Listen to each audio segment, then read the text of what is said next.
이혼 후 혼자 살아온 지 3년, 미워서 헤어졌지만 이상하게도 남편이 자꾸 생각났습니다. 결국 그 사람을 만나러 찾아갔고 그곳에서 남편을 마주한 순간 그대로 굳어버리고 말았어요. 구독 버튼을 눌러주세요. 금빛 행운과 함께 감동적인 이야기를 들려드릴게요. 사연 시작합니다. 늦가을 어느 날 오후 선영은 시장에서 장을 보고 있었습니다. 쌀쌀한 바람이 볼을 스치고 지나갔지만 마음은 그보다 더 차갑게 느껴졌어요. 이혼한 지 3년이 지났지만 여전히 혼자라는 사실에 익숙해지지 않았거든요. 붉게 물든 감나무 잎들이 바람에 떨어져 발밑에 흩어져 있었어요. 선영은 그 낙엽들을 보며 문득 옛 생각에 잠겼습니다. 태수와 함께 이 시장을 오가던 시절 말이에요. 그때는 이렇게 혼자 장을 볼 일이 없었는데 이제는 모든 걸 혼자 해야 했죠. 배추 한 포기에 3,000원이야. 저번 주보다 500원 올랐네. 상인의 말에 선영은 한숨을 쉬었어요. 혼자 살면서 생활비 하나하나가 부담스러웠거든요. 이혼할 때 받은 위자료와 작은 반찬 가게 수입으로 겨우 버티고 있는 상황이었죠. 어머, 선영 씨. 뒤에서 부르는 목소리에 선영이 돌아보니 옛 동네에서 알던 김 여사가 다가오고 있었어요. 반가운 얼굴이었지만 김 여사의 표정이 심상치 않아 보였습니다. 입술을 꾹 다물고 있는 모습이 뭔가 말하기 어려운 소식을 가지고 온 것 같았어요.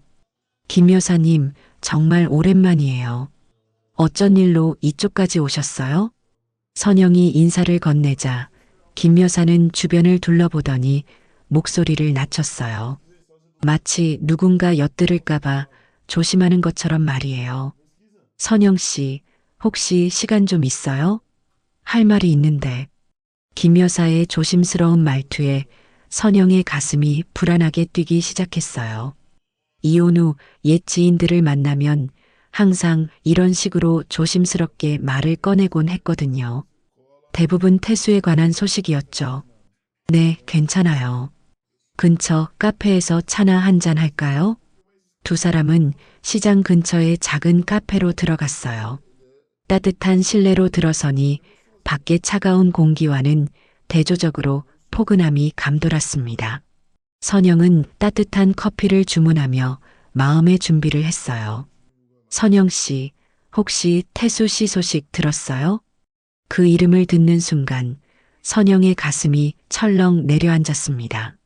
이혼 후 태수의 소식을 들으려 하지 않았거든요. 아니, 들을 수도 없었고요. 아들 준호가 아버지 얘기만 나와도 벌벌 떨며 화를 냈으니까요. 무슨 소식이요? 선영의 목소리가 떨렸어요. 컵을 든 손도 미세하게 흔들리고 있었죠. 김 여사는 한숨을 쉬며 고개를 저었습니다. 태수 씨가 요즘 동네에서 술에 절어서 길바닥에 쓰러져 있다더라고요. 며칠 전에는 구급차까지 왔다 갔다고 하더라고요. 선영은 몸이 휘청거렸어요. 손에 들고 있던 커피 컵이 덜컹거렸고 뜨거운 커피가 손등에 튀었지만 느끼지 못했어요. 김 여사가 얼른 선영의 손을 잡으며 걱정스러운 표정을 지었습니다. 괜찮아요? 얼굴이 하얗게 질렸네요. 아니에요, 괜찮아요. 선영은 애써 평정심을 유지하려 했지만 마음속은 온통 혼란스러웠어요. 태수가 원래 술을 좋아하긴 했지만 이혼하기 전까지는 그래도 절제하는 편이었거든요. 회사에서 스트레스를 받아도 집에서는 맥주 한두 캔 정도만 마셨죠. 하지만 사업이 망하고 빚더미에 앉게 되면서 술에 의존하기 시작했고 그것이 결국 이혼의 이유 중 하나가 되었어요. 더 자세한 얘기 좀 해주세요. 도대체 어떻게 된 거예요? 선영의 간절한 물음에 김 여사는 망설이다가 입을 열었어요. 우리 동네 박 아저씨가 그러더라고요. 태수 씨가 사는 원룸 앞에서 매일 밤 술병을 들고 있다고. 가끔은 계단에 앉아서 하늘만 바라보고 있대요. 말을 걸어도 대답도 안 하고요. 김 여사의 말을 들으며 선영의 눈가가 촉촉해졌어요. 그 모습이 눈에 선하게 그려졌거든요. 혼자 계단에 앉아 술병을 안고 있는 태수의 모습 말이에요. 그리고 이것도 말해야 할지 모르겠지만 김 여사가 더욱 조심스럽게 말을 이었어요. 집도 전세에서 월세로 옮겼다더라고요. 그것도 정말 작은 원룸으로요. 보증금도 별로 없는 그런 곳 말이에요. 선영의 마음이 더욱 무거워졌어요. 태수가 그렇게까지 어려운 상황에 처해 있다는 걸 상상도 못했거든요. 이혼할 때만 해도 태수가 정신을 차리고 새로 시작할 거라고 생각했는데 현실은 전혀 달랐나 봐요. 선영 씨도 이제 남이니까 상관없겠지만 그래도 30년을 함께 살았는데 마음이 편하겠어요? 김 여사의 말에 선영은 대답할 수 없었어요. 30년이라는 세월이 어떻게 하루아침에 지워질 수 있겠어요? 아무리 이혼했다고 해도, 아무리 준호를 지키기 위한 어쩔 수 없는 선택이었다고 해도 그 사람이 아프다는 소식을 들으니 마음이 찢어질 것 같았습니다. 혹시 주소 알아요? 선영이 떨리는 목소리로 물어보자 김 여사는 놀란 표정을 지었어요. 설마 찾아가려고요? 선영 씨, 이미 끝난 사이잖아요. 그리고 준호도 있는데 그냥 궁금해서요. 정말 궁금해서 그래요. 선영은 자신도 왜 그런 질문을 했는지 알 수 없었어요. 분명히 이혼할 때 이제 남남이다라고 다짐했는데 왜 그 사람의 안부가 이렇게 궁금한지 스스로도 이해할 수 없었거든요. 김 여사는 한참을 망설이다가 작은 종이에 주소를 적어 주었어요. 하지만 선영 씨, 함부로 찾아가지 마세요. 준호도 있는데 괜한 오해만 생길 거예요. 그리고 태수 씨가 지금 상태로는 선영 씨를 만나면 더 힘들어할지도 몰라요. 카페를 나와 집으로 돌아가는 길, 선영은 주머니 속 종이를 만지작거리며 걸었어요.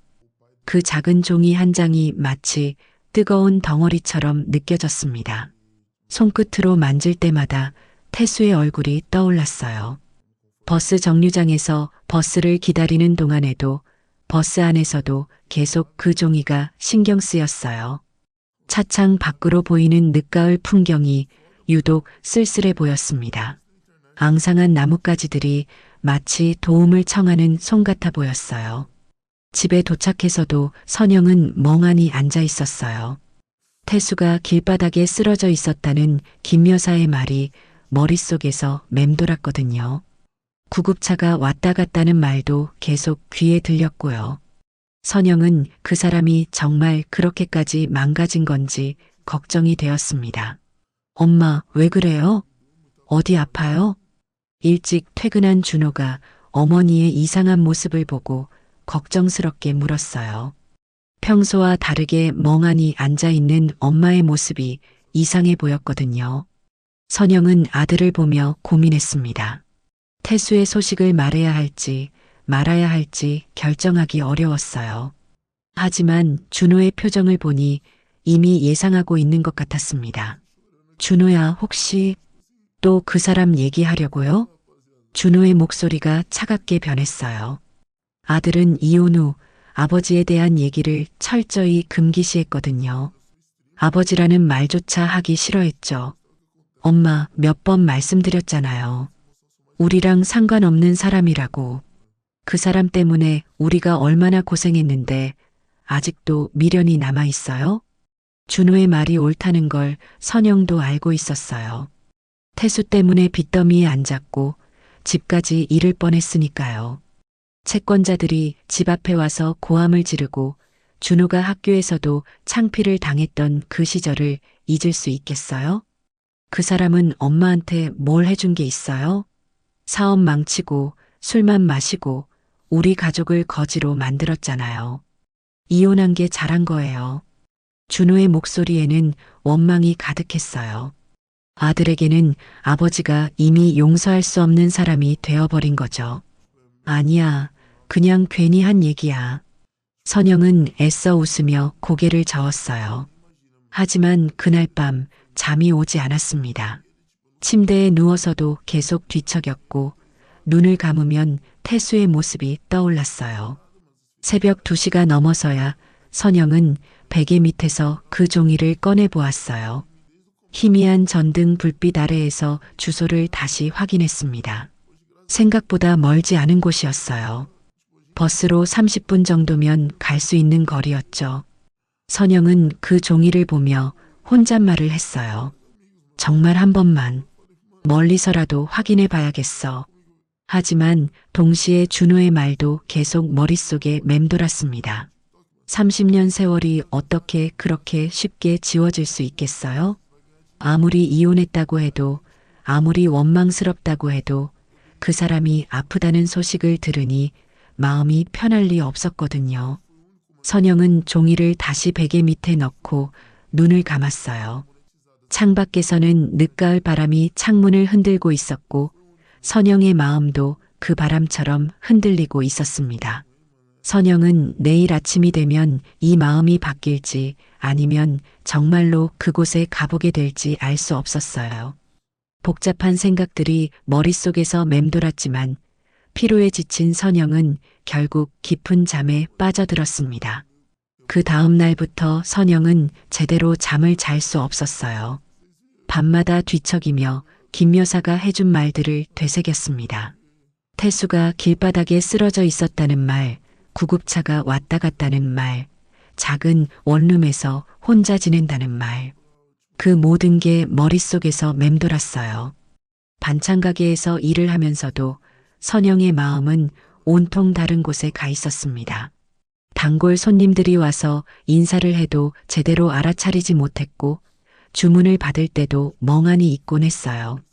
사장님, 오늘 왜 이렇게 딴 생각만 하세요? 깻잎 한 단 달라고 했는데 시금치를 포장하고 계시네요. 60대 할머니 손님이 웃으면서 지적해 주었어요. 선영은 깜짝 놀라며 사과했습니다. 아, 죄송해요. 요즘 잠을 못 자서 정신이 없네요. 혼자 사는 사람들이 다 그래요. 생각할 게 많아져서 밤잠을 설치더라고. 나도 남편 먼저 보내고 나서 한동안 그랬거든. 할머니의 말에 선영은 뭔가 공감이 되었어요. 비록 이혼이긴 하지만 30년 함께 살던 사람과 헤어진다는 건 정말 쉬운 일이 아니었거든요. 점심시간이 되자 선영은 가게 문을 잠시 닫고 근처 공원으로 산책을 나갔어요. 며칠 전 받은 그 작은 종이가 지갑 속에 고스란히 들어 있었습니다. 벤치에 앉아 그 종이를 꺼내보니 모서리가 조금 해져 있었어요. 어젯밤에 너무 많이 만졌나 봐요. 서울시 관악구 신림동. 주소를 혼잣말로 읽어보니 더욱 현실감이 느껴졌어요. 정말 그곳에 태수가 살고 있다는 게 믿어지지 않았거든요. 30년 전 신혼집도 신림동 근처였는데 이제는 혼자서 그 동네의 작은 원룸에 살고 있다니. 핸드폰을 꺼내 인터넷 지도를 검색해 봤어요. 집에서 그곳까지는 정말 버스로 30분 거리였습니다. 가까우면서도 먼 거리였죠. 마음만 먹으면 오늘 당장이라도 갈 수 있는 거리였어요. 선영은 지도를 보면서 태수의 하루 일과를 상상해 봤습니다. 아침에 일어나서 뭘 먹을까요? 혼자서 라면이라도 끓여 먹을까요? 아니면 굶고 지낼까요? 그 생각만 해도 속이 답답했어요. 왜 이러고 있지, 나는? 선영은 자신에게 물어봤어요. 분명히 이혼할 때는 결심이 확고했거든요. 태수 때문에 집까지 잃을 뻔했고 준호의 미래까지 망칠 수는 없다고 생각했으니까요. 그런데 왜 지금 와서 이렇게 마음이 흔들리는지 스스로도 이해할 수 없었어요. 그날 오후 반찬 가게에 새로운 손님이 들어왔어요. 50대 초반으로 보이는 남자분이었는데 왠지 태수와 비슷한 체격이어서 선영은 깜짝 놀랐습니다. 사장님, 김치찌개용 김치 좀 주세요. 그 남자의 목소리도 태수와 비슷했어요. 선영은 김치를 포장하면서 자꾸 그 사람을 쳐다봤습니다. 혹시 혼자 사세요? 선영이 물어보자 그 남자는 쓸쓸하게 웃었어요. 네, 이혼하고 혼자 살아요. 요리는 잘 못하지만 김치찌개 정도는 끓일 수 있거든요. 그러시군요. 많이 힘드시죠? 뭐, 처음엔 힘들었는데 이제 익숙해졌어요. 그런데 가끔 아플 때가 제일 외로워요. 그 남자가 나간 후 선영은 한동안 멍하니 서 있었어요. 태수도 지금 저런 기분일까요? 아플 때 돌봐줄 사람도 없이 혼자 끙끙 앓고 있을까요? 저녁 시간이 되어 집으로 돌아가는 길, 선영은 계속 그 생각에 잠겨 있었어요. 버스 안에서도 집 앞까지 걸어오는 동안에도 마음이 무거웠습니다. 엄마, 오늘도 늦네요. 준호가 거실에서 TV를 보고 있었어요. 평소보다 일찍 퇴근한 모양이었죠. 응, 가게에 손님이 많아서 그랬어. 선영은 부엌으로 가서 저녁 준비를 시작했어요. 하지만 자꾸 다른 생각이 들어서 집중이 되지 않았습니다. 엄마, 또 그러세요? 요즘 계속 이상해요. 준호가 부엌으로 와서 어머니를 보며 걱정스럽게 말했어요. 뭐가 이상해? 멍하니 있는 시간이 많아졌어요. 그리고 자꾸 한숨을 쉬고, 혹시 무슨 일 있어요? 선영은 아들을 보며 고민했습니다. 정말 솔직하게 말해도 될까요? 하지만 준호의 반응이 뻔히 예상되었어요. 준호야, 만약에, 정말 만약에 말이야. 너의 아버지가 정말 위험한 상황에 있다면 어떻게 할까? 준호의 얼굴이 굳어졌어요. 역시 아버지 얘기였구나 싶었거든요. 엄마, 또 그 사람 얘기예요? 정말 왜 그래요? 대답만 해봐. 정말 아프거나 위험하다면? 준호는 한참 동안 말이 없었어요. 그러다가 냉정하게 대답했습니다. 그 사람은 어른이에요. 자기 선택의 결과는 자기가 책임져야 하는 거 아닌가요? 하지만 30년을. 엄마, 30년이 중요한 게 아니에요. 그 사람이 우리한테 뭘 해줬는데요? 사업 망치고 빚만 잔뜩 만들어 놓고 우리를 거지로 만들어 놓고 이제 와서 불쌍하다고 도와달라는 거예요? 준호의 목소리가 점점 거세졌어요. 엄마가 그 사람 때문에 얼마나 고생했는지 벌써 잊었어요? 채권자들이 집 앞에 와서 고함 지르고 이웃들 눈치 보면서 살고 그때가 좋았어요? 선영은 대답할 수 없었어요. 준호의 말이 모두 사실이었거든요. 그리고 엄마, 솔직히 말해서 그 사람이 정말 엄마를 사랑했다면 그렇게 술만 마시고 가족을 포기했을까요? 진짜 사랑했다면 이혼하지 않으려고 노력했을 거 아니에요? 준호의 말에 선영은 마음이 아팠어요. 아들의 말이 틀린 건 아니었거든요. 태수는 정말 마지막까지 술을 끊으려 하지 않았으니까요. 미안해, 준호야. 엄마가 쓸데없는 얘기를 했나 봐. 엄마, 제발. 이제 우리 둘이서 잘 살아가요. 그 사람 생각하지 말고요. 엄마도 이제 새로운 인생을 시작하세요. 그날 밤 선영은 또다시 잠들지 못했어요. 준호의 말이 계속 머릿속에 맴돌았습니다. 그 사람은 어른이에요. 자기 선택의 결과는 자기가 책임져야 하는 거 아닌가요? 아들의 말이 옳다는 걸 머리로는 알고 있었어요. 하지만 마음은 왜 이렇게 무거운 걸까요? 30년 세월이 정말 그렇게 쉽게 지워질 수 있는 걸까요? 새벽 3시가 넘어서야 선영은 다시 그 종이를 꺼내 보았어요. 어둠 속에서도 그 주소가 또렷하게 보였습니다. 선영은 그 종이를 가슴에 꼭 안고 눈을 감았어요. 선영은 내일도 이런 고민을 계속해야 하는지 아니면 용기를 내서 정말 그곳에 가보게 될지 알 수 없었습니다. 다만 한 가지 확실한 건 이 마음이 쉽게 사라지지는 않을 것 같다는 거였어요. 밖에서는 늦가을 바람이 여전히 창문을 흔들고 있었고 선영의 고민도 그 바람처럼 끝없이 이어지고 있었습니다. 한 주가 넘도록 선영의 고민은 깊어져만 갔어요. 낮에는 반찬 가게 일로 바쁘게 지내면서 잠시 잊을 수 있었지만 밤이 되면 어김없이 그 생각들이 몰려왔습니다. 태수는 지금 뭘 하고 있을까? 정말 아픈 건 아닐까 하는 걱정이 꼬리에 꼬리를 물고 이어졌어요. 엄마, 요즘 정말 이상해요. 어느 날 저녁 준호가 심각한 표정으로 말을 꺼냈어요. 어머니가 밥을 먹으면서도 계속 멍하니 있는 모습을 더 이상 지켜볼 수 없었거든요. 뭐가 이상해? 식사하면서도 계속 딴 생각하시고 밤에는 뒤척이는 소리가 들리고 엄마, 혹시 정말 그 사람 만나러 가려고 하는 거 아니에요? 준호의 날카로운 지적에 선영은 움찔했어요. 아들이 이미 눈치를 챈 모양이었죠. 그게 엄마 안 돼요. 절대 안 돼요. 준호가 단호하게 말했어요. 그 사람은 우리가 도와줄 사람이 아니에요. 엄마가 왜 그 사람 때문에 또 고생해야 해요? 선영은 아들의 걱정스러운 눈빛을 보며 마음이 복잡해졌어요.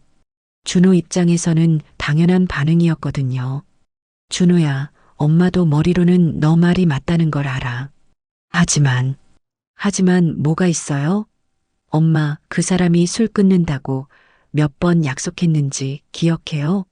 그때마다 엄마가 얼마나 실망했는지 아세요? 준호의 목소리에는 지난 몇 년간 쌓인 분노가 담겨 있었어요. 마지막에는 엄마 혼자 빚 갚으려고 새벽까지 일하셨잖아요. 그런데도 그 사람은 술집에서 정신 잃고 있었고요. 선영은 아무 말도 할 수 없었어요. 준호의 말이 모두 사실이었으니까요. 엄마, 제발 정신 차려요. 이제 우리 인생을 살아가야 해요. 그 사람 인생이 아니라요. 그날 밤 선영은 다시 한번 깊은 고민에 빠졌어요. 준호의 말이 옳다는 걸 알면서도 왜 마음 한구석이 계속 아픈 걸까요? 다음 날 아침 선영은 평소보다 일찍 반찬 가게에 나갔어요. 혼자만의 시간이 필요했거든요. 가게 정리를 하면서도 계속 그 생각만 했습니다. 사장님, 안녕하세요. 단골 손님인 40대 아주머니가 들어왔어요. 이분은 남편과 사별한 지 2년 정도 된 분이었죠. 어서 오세요. 뭐 필요하세요? 멸치볶음 좀 주세요. 애들이 좋아해서요. 선영이 멸치볶음을 포장해주면서 문득 궁금한 게 생겼어요. 혹시 실례가 안 된다면 물어볼 게 있는데요. 네, 뭐든 물어보세요. 남편분이 돌아가시기 전에 많이 아프셨다고 하셨잖아요. 그때 정말 힘드셨을 텐데. 아주머니는 잠시 멈춰서서 선영을 바라봤어요. 왜 갑자기 그런 걸 물어보세요? 혹시 무슨 일 있으세요? 선영은 망설이다가 조심스럽게 말했어요. 제가 이혼한 전 남편이 지금 혼자 살면서 많이 아프다는 소식을 들었거든요. 그런데 아들은 절대 신경 쓰지 말라고 하고 아주머니는 선영의 말을 듣더니 고개를 끄덕였어요. 아, 그런 상황이셨구나. 참 어려운 문제네요. 어떻게 하셨어요? 남편분이 아프실 때 저는요. 사실 마지막까지 원망스러웠어요. 담배 끊으라고 몇 년을 얘기했는데 안 끊더라고요. 그러다가 폐암에 걸리고 아주머니의 목소리가 잠시 떨렸어요. 하지만 정말 아플 때는 원망도 있고 간병했어요. 그게 사람 마음인 것 같아요. 아무리 미워도 아무리 원망스러워도 정말 아프면 그냥 둘 수가 없더라고요. 그러셨군요. 사장님 상황은 저랑 다르긴 하지만 정말 위험한 상황이라면 한 번 정도는 확인해 보는 것도 나쁘지 않을 것 같아요. 물론 아드님 말씀도 이해가 되지만요. 그 아주머니가 나간 후 선영은 한참 동안 생각에 잠겼어요. 정말 아프면 그냥 둘 수가 없더라고요. 그 말이 계속 머릿속에 맴돌았습니다. 점심시간이 되자 선영은 결심을 했어요. 한 번만, 정말 한 번만 멀리서라도 확인해 보자고요. 태수가 정말 괜찮은지 아니면 정말로 위험한 상황인지 말이에요. 지갑에서 그 종이를 꺼내 다시 한번 주소를 확인했어요. 마음을 먹고 보니 별로 어려운 일도 아니었습니다. 버스 한 번만 타면 되는 거리였으니까요. 오늘 오후에 가게 일찍 정리하고 가봐야겠다. 선영은 혼잣말을 하며 그 종이를 다시 지갑에 넣었어요. 가슴이 두근거렸지만 이번에는 확고한 결심이 서 있었습니다. 하지만 동시에 준호 생각도 났어요. 아들이 알면 정말 실망할 텐데. 그래도 이건 꼭 해야 할 일 같았어요. 30년을 함께 산 사람이 정말 위험한 상황에 있는데 그냥 모른 척할 수는 없었거든요. 오후 4시가 되자 선영은 평소보다 일찍 가게 문을 닫았어요. 단골 손님들에게는 개인 사정이 있다고 양해를 구했죠. 집으로 돌아가서 옷을 갈아입고 거울 앞에 서서 자신을 바라봤어요. 3년 만에 태수를 보러 가는 길이었습니다. 어떤 마음으로 가야 할지, 그곳에서 뭘 봐야 할지 정확히 알 수는 없었지만 일단 가보기로 했어요. 현관을 나서면서 선영은 다시 한번 주소를 확인했습니다. 이제 정말 가는 거구나 싶었어요. 버스 정류장으로 걸어가면서 선영은 준호 생각이 났어요. 아들이 퇴근해서 집에 와보면 어머니가 없을 텐데 나중에 뭐라고 설명해야 할까요? 하지만 이미 결심한 일이었어요. 선영은 버스를 기다리면서 마음을 다잡았습니다. 한 번만, 정말 한 번만 확인하고 돌아오자고요. 30분 후면 태수가 살고 있다는 그 작은 원룸 앞에 서 있게 될 거예요. 3년 만에 보게 될 그 사람은 과연 어떤 모습일까요? 정말 김 여사 말처럼 그렇게 많이 망가져 있을까요? 선영은 가슴 깊숙이에서 올라오는 두려움과 걱정을 느끼면서도 버스에 몸을 맡겼습니다. 버스에서 내린 선영은 처음 보는 동네를 둘러보며 당황했어요. 생각했던 것보다 훨씬 낡고 어두운 골목들이 이어져 있었거든요. 30년 전 신혼 시절 살던 신림동과는 완전히 다른 분위기였습니다. 핸드폰 지도를 보며 골목길을 찾아 헤맸어요. 좁은 길 양쪽으로는 오래된 다세대 주택들이 빼곡히 들어서 있었고 어디선가 나는 음식 냄새와 곰팡이 냄새가 뒤섞여 있었죠. 이런 곳에서 태수가 살고 있다고? 선영은 혼잣말을 하며 발걸음을 재촉했어요. 마음 한편으로는 김 여사의 말이 과장된 게 아닐까 하는 희망도 있었거든요. 드디어 주소에 적힌 건물 앞에 도착했습니다. 3층짜리 낡은 다세대 주택이었어요. 외벽 페인트는 여기저기 벗겨져 있었고 계단 난간은 녹이 슬어 있었습니다. 선영은 건물을 올려다보며 한숨을 쉬었어요. 2층 203호. 종이에 적힌 호수를 중얼거리며 계단을 올라갔어요. 계단마다 삐걱거리는 소리가 나고 벽에는 각종 전단지들이 너덜너덜하게 붙어 있었죠. 2층에 올라와 복도를 걸으며 문패를 확인했어요. 201호, 202호, 그리고 마지막 끝에 203호가 있었습니다. 하지만 문패에는 아무 이름도 적혀 있지 않았어요. 선영은 문 앞에 서서 망설였습니다. 정말 여기가 맞을까요? 설마 태수가 이런 곳에서 살고 있을까요? 그때 옆집 문이 열리더니 70대로 보이는 할머니가 나왔어요. 누구 찾으세요? 아, 네. 혹시 203호에 김태수라는 분 사세요? 할머니는 선영을 위아래로 훑어보더니 고개를 끄덕였어요. 아, 그 아저씨요. 맞아요. 근데 누구세요? 저는 그냥 아는 사람이에요. 아, 그래요? 그 아저씨 요즘 상태가 영 안 좋아서 걱정이었는데 가족이라도 있나 했더니 아무도 안 찾아와서 말이에요. 할머니의 말에 선영의 가슴이 철렁했어요. 상태가 안 좋다는 게 어떻게 안 좋으세요? 술 먹고 계단에서 넘어진 게 한두 번이 아니에요. 지난주에는 새벽에 응급실까지 실려갔다 왔어요. 혼자 사는 사람이 그렇게 몸을 망치면 어쩌나 싶어서 선영은 더 이상 들을 수 없었어요. 심장이 마구 뛰었고 다리에 힘이 빠지는 것 같았습니다. 지금 집에 계세요? 글쎄요. 낮에는 잘 안 나오니까 있을 거예요. 문 두드려 보세요. 할머니는 그렇게 말하고는 계단 아래로 내려갔어요. 선영은 혼자 남겨진 복도에서 203호 문을 바라봤습니다. 조심스럽게 문에 귀를 대어봤어요. 안에서 기침 소리가 들렸습니다. 그 거친 기침 소리를 듣는 순간 선영은 확신했어요.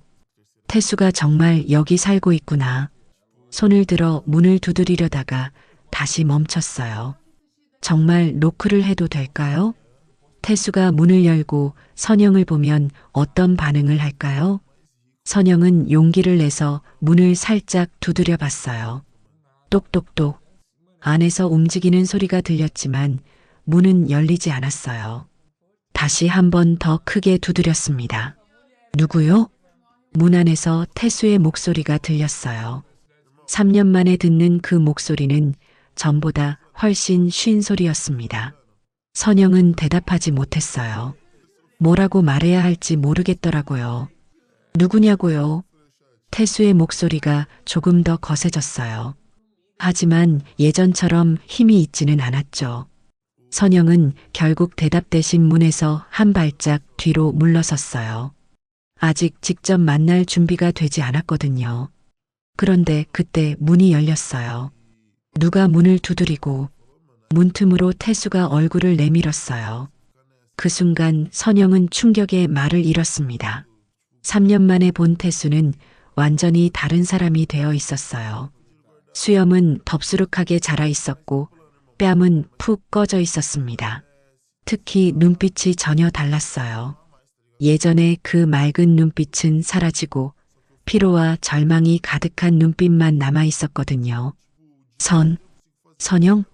태수도 선영을 보고는 깜짝 놀란 표정을 지었어요. 믿을 수 없다는 듯이 눈을 비비기도 했죠. 왜 여기에? 태수의 목소리는 떨리고 있었어요. 선영 역시 아무 말도 할 수 없었습니다. 태수의 모습이 생각했던 것보다 훨씬 심각했거든요. 나는 선영이 말을 시작하려는데 태수가 갑자기 기침을 하기 시작했어요. 심한 기침이 멈추지 않아서 몸을 구부리고 있었죠. 기침과 함께 피까지 섞여 나오는 게 보였어요. 태수야. 선영은 무의식적으로 태수를 붙잡으려 했지만 태수는 손을 내저으며 물러났어요. 괜찮아. 왜 왔어? 여기 오면 안 되는데. 태수야, 너 정말 많이 아픈 거 아니야? 선영의 목소리에는 걱정이 가득했어요. 하지만 태수는 고개를 저었습니다. 아니야, 그냥 감기야. 너는 왜 여기 와? 준호가 알면 화낼 텐데. 준호는 몰라. 내가 혼자 온 거야. 왜 왔어? 태수의 질문에 선영은 대답하지 못했어요. 정말 왜 왔을까요? 스스로도 정확히 모르겠더라고요. 그냥 너 소식을 들어서. 누가 뭘 얘기했는데? 김 여사가 너 많이 아프다고 해서. 태수는 쓴웃음을 지었어요. 김 여사가 그런 얘기까지 하는구나. 괜히 걱정 끼쳐서 미안해. 태수야, 병원은 가봤어? 병원? 돈도 없는데 무슨 병원을 가? 태수의 말에 선영의 마음이 더욱 무거워졌어요. 돈이 없어서 병원도 못 간다니. 태수야, 너 정말. 그때 아래층에서 누군가 올라오는 소리가 들렸어요. 태수는 재빨리 문을 조금 닫으며 선영에게 말했어요. 선영아, 여기서 이런 식으로 만나면 안 돼. 너도 이제 새로운 인생 살아가야 하는 거 아니야? 하지만 가줘, 제발. 나는 괜찮으니까 너무 걱정하지 마. 태수는 그렇게 말하고는 문을 닫아버렸어요. 선영은 닫힌 문 앞에 한참 서 있다가 천천히 계단을 내려갔습니다. 건물을 나와서도 선영은 한참 동안 그 자리에 서 있었어요. 태수의 모습이 너무 충격적이었거든요. 3년 사이에 어떻게 사람이 그렇게 변할 수 있을까요? 집으로 돌아가는 버스 안에서도 계속 그 모습만 떠올랐어요. 수염 덥수룩한 얼굴, 푹 꺼진 뺨, 그리고 기침과 함께 나오던 피. 선영은 창밖을 바라보며 눈물을 훔쳤습니다. 이혼했다고 해서 남남이 되었다고 해서 그 사람의 아픈 모습을 그냥 지나칠 수는 없을 것 같았어요. 첫 번째 만남 이후 한 달여가 지났지만 선영의 마음은 전혀 편해지지 않았어요. 태수의 그 수척한 얼굴과 거친 기침 소리가 계속 머릿속에서 맴돌았거든요. 밤마다 잠들기 전이면 어김없이 그 모습이 떠올랐습니다. 반찬가게 일을 하면서도 자꾸 딴 생각을 했어요. 태수는 지금 뭘 먹고 살까? 병원에는 갔을까? 혼자서 제대로 끼니는 챙겨 먹을까? 그런 걱정들이 꼬리에 꼬리를 물고 이어졌죠. 사장님, 요즘 왜 이렇게 한숨만 쉬세요? 단골 손님 중 한 분이 걱정스럽게 물어봤어요. 선영은 그제야 정신을 차리고 고개를 저었습니다. 아니에요. 그냥 피곤해서 그래요. 하지만 속으로는 태수가 계속 걱정되었어요. 특히 그때 기침과 함께 나왔던 피가 자꾸 생각났거든요. 그게 정말 단순한 감기였을까요? 어느 날 저녁 준호가 평소보다 늦게 집에 들어왔어요. 회사에서 야근을 하고 온 모양이었죠. 엄마, 저 왔어요. 응, 고생했어. 밥 먹었어? 네, 회사에서 먹고 왔어요. 엄마는 저녁 드셨어요? 준호는 어머니를 보며 걱정스러운 표정을 지었어요. 요즘 어머니가 밥도 제대로 안 드시고 자꾸 멍하니 있는 시간이 많아졌거든요. 엄마, 혹시 아직도 그 사람 생각하고 계세요? 준호의 직설적인 질문에 선영은 당황했어요. 그게, 엄마, 설마 만나러 가신 건 아니죠? 선영은 대답하지 못했어요. 거짓말을 할 수도 없었고 사실을 말하자니 준호가 화낼 게 뻔했거든요. 엄마, 정말 가셨어요? 준호의 목소리가 급하게 변했어요. 한 번만, 정말 한 번만 확인해 봤어. 엄마, 왜 그러세요? 제가 그러지 말라고 몇 번이나 말씀드렸잖아요. 준호야, 엄마도 안 가려고 했어. 하지만 너무 걱정되더라. 걱정요? 그 사람이 우리한테 뭘 해줬다고 걱정을 해요? 준호는 화가 나서 방으로 들어가 버렸어요. 선영은 거실에 혼자 남아서 한숨을 쉬었습니다. 그날 밤 선영은 또다시 잠을 이루지 못했어요. 준호의 화난 모습도 마음에 걸렸지만 태수에 대한 걱정도 여전했거든요. 특히 그때 옆집 할머니가 한 말이 자꾸 떠올랐어요. 응급실까지 실려갔다 왔다는 그 말이요. 다음 날 아침 준호는 선영과 제대로 인사도 하지 않고 출근해 버렸어요. 아들이 그렇게 화를 내는 모습을 보니 선영도 마음이 무거웠습니다. 반찬 가게에서 일을 하면서도 계속 그 생각만 했어요. 정말 한 번 더 가봐야 하나? 아니면 준호 말대로 이제 그만 잊어야 하나? 점심시간이 되자 선영은 결심을 했어요. 마지막으로 한 번만 더 가서 확인해 보자고요. 정말 마지막이라고 스스로에게 약속하면서 말이에요. 오후 3시경 선영은 다시 그 낡은 다세대 주택 앞에 서 있었어요. 한 달 전과 똑같은 풍경이었지만 왠지 더 을씨년스러워 보였습니다. 계단을 올라가면서 마음이 두근거렸어요. 태수가 조금이라도 나아졌을까요? 아니면 더 안 좋아졌을까요? 2층에 도착해서 203호 문 앞에 섰어요. 이번에는 바로 문을 두드릴 용기가 생기지 않았거든요. 일단 귀를 대고 안에 있는지 확인해 보려고 했죠. 그런데 문 안에서 이상한 소리가 들렸어요. 뭔가 떨어지는 소리와 함께 신음소리가 들려왔거든요. 태수야, 태수야. 선영은 급하게 문을 두드렸어요. 하지만 대답이 없었습니다. 태수야, 괜찮아? 여전히 대답이 없었고 안에서는 계속 이상한 소리만 들렸어요. 선영은 문고리를 돌려봤습니다. 다행히 잠겨있지 않았어요. 태수야, 들어간다. 선영은 조심스럽게 문을 열고 안으로 들어갔어요. 그 순간 눈앞의 광경에 깜짝 놀랐습니다. 태수가 부엌 바닥에 쓰러져 있었어요. 옆에는 깨진 소주병 조각들이 흩어져 있었고 바닥에는 술과 음식물이 섞여 있었죠. 방 전체에서는 술 냄새와 곰팡이 냄새가 진동했습니다. 태수야, 태수야. 선영은 급하게 태수에게 달려가서 몸을 흔들어 봤어요. 태수는 의식을 잃은 상태였지만 다행히 숨은 쉬고 있었습니다. 태수야, 정신 차려. 한참을 흔들어 보니 태수가 천천히 눈을 떴어요. 하지만 초점이 제대로 맞지 않았고 술에 완전히 취한 상태였죠. 선영? 또 왔어? 태수야, 너 지금 어떻게 된 거야? 왜 이렇게 됐어? 태수는 일어나려고 했지만 몸에 힘이 없어서 다시 주저앉았어요. 괜찮아. 그냥 넘어진 거야. 괜찮긴 뭐가 괜찮아. 너 지금 완전히 술에 취해서 정신을 잃었잖아. 선영은 태수를 부축해서 소파에 앉혔어요. 그리고 방 안을 둘러봤는데 정말 충격적이었습니다. 싱크대에는 설거지하지 않은 그릇들이 산더미처럼 쌓여 있었고 바닥에는 빈 소주병들이 굴러다니고 있었어요.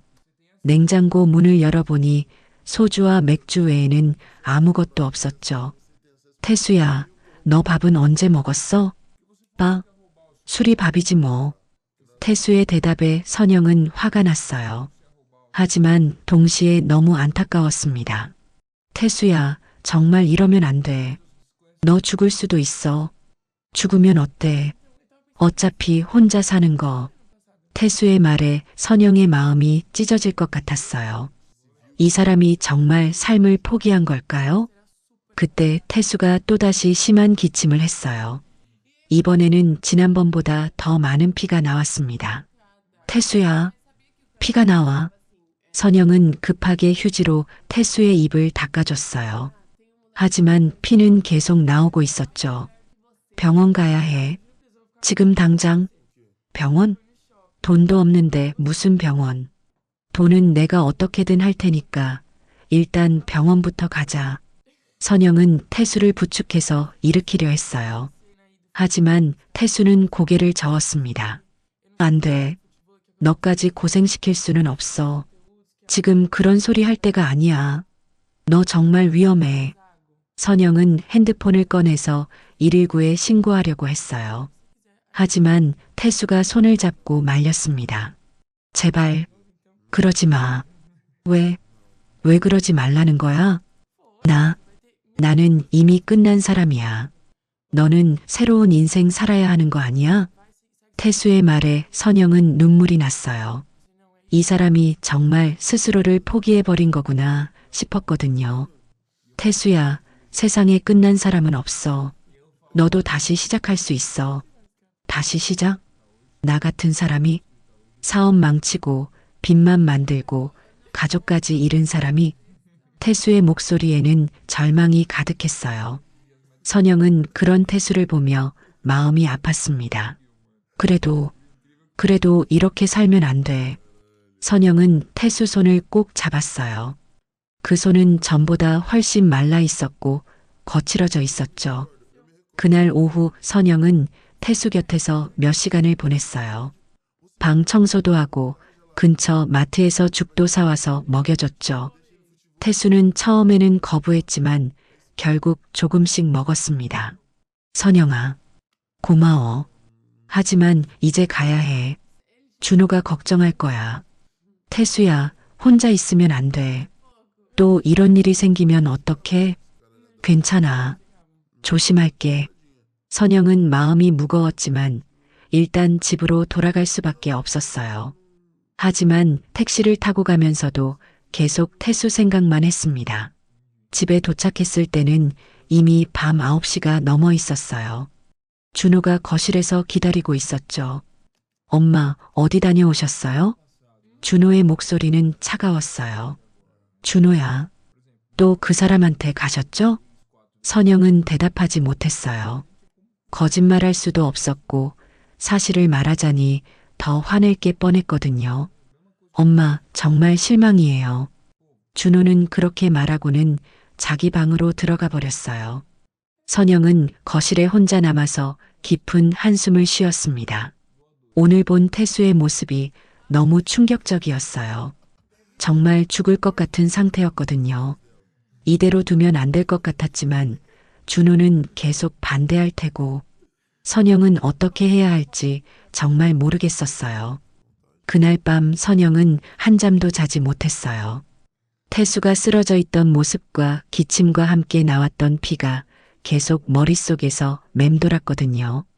새벽 5시가 되자 더 이상 누워 있을 수 없어서 일어났습니다. 준호는 아직 자고 있었어요. 어젯밤 화를 내며 방에 들어간 이후로 한마디도 하지 않았죠. 선영은 조심스럽게 부엌에서 커피를 끓이며 생각에 잠겼어요. 이대로 두면 정말 위험할 것 같은데 혼잣말을 중얼거리며 핸드폰을 꺼냈습니다.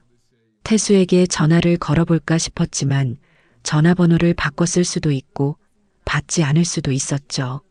오전 7시 준호가 출근 준비를 하며 거실로 나왔어요.